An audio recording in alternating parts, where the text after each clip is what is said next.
Did the Iron Curtain completely isolate Eastern Europe? Have you ever wondered about the true impact of the Iron Curtain on Eastern Europe? This political and military barrier was established by the Soviet Union after World War II. It aimed to separate the communist Eastern Bloc from the capitalist West. The curtain stretched from the Baltic Sea in the north to the Adriatic Sea in the south, covering countries like East Germany, Poland, Czechoslovakia, Hungary, Romania, Bulgaria, and Albania. While the Iron Curtain was a strong division, it did not completely isolate Eastern Europe.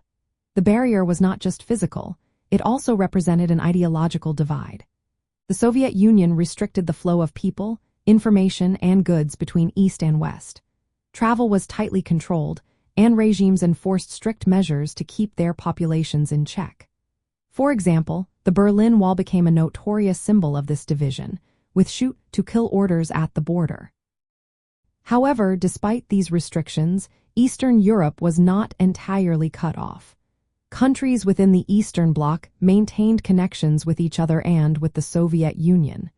They shared economic, political, and cultural ties. Limited exchanges occurred, allowing for some interaction among these nations. Western influences did attempt to break through the Iron Curtain. Radio Free Europe, for instance, broadcast news and information into Eastern Europe, although communist governments worked hard to jam these signals. The rigidity of the Iron Curtain varied over time. After Joseph Stalin's death in 1953, some restrictions eased. Yet, the construction of the Berlin Wall in 1961 reinforced the division. By the late 1980s, the Iron Curtain began to show signs of weakening. Economic troubles and popular protests in Eastern Europe led to significant changes.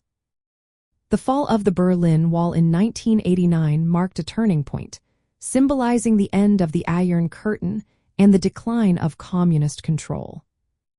From the perspective of the communist regimes, the Iron Curtain was seen as a necessary defense against what they viewed as capitalist threats.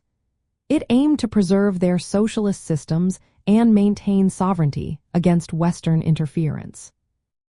In summary, while the Iron Curtain significantly restricted movement and communication between Eastern and Western Europe, it did not completely isolate Eastern Europe.